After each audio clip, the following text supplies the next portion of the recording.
Hello, I'm John Dean. I'm sitting out here today on a piece of concrete that weighs probably 60 to 65 tons.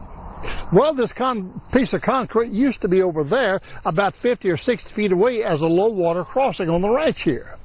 But one day we had this giant flood, and it was so much water that it actually picked this piece of concrete up and moved it way over here and turned it around and pointed it another direction. See, that's kind of what God can do to your life. And I know that's what He did to my life.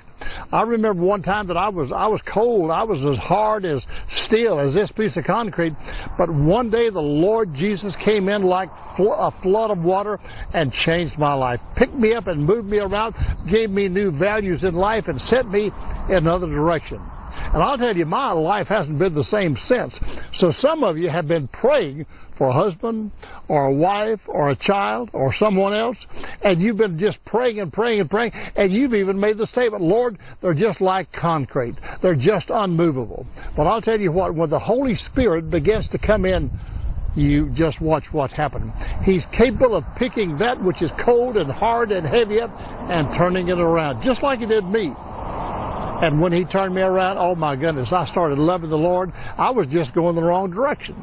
But when He turned me around and I started loving the Lord, I started loving His Word, my life hasn't been the same since. That's been a long time ago. And I'll tell you, I want to just encourage you today. If you're praying for somebody, you keep expecting good things to happen, and it's only a matter of time that the Lord will send a flood of the effect of your prayers into their life. And when that happens, you'll be glad that you prayed for them. You'll be glad that you spent all that time waiting for the flood waters of the Lord to come in. Well, praise the Lord. You just keep looking up, because something good is on the way, and you'll be glad that you spent that time praying. Well, praise the Lord. Amen. Until next time, bye-bye.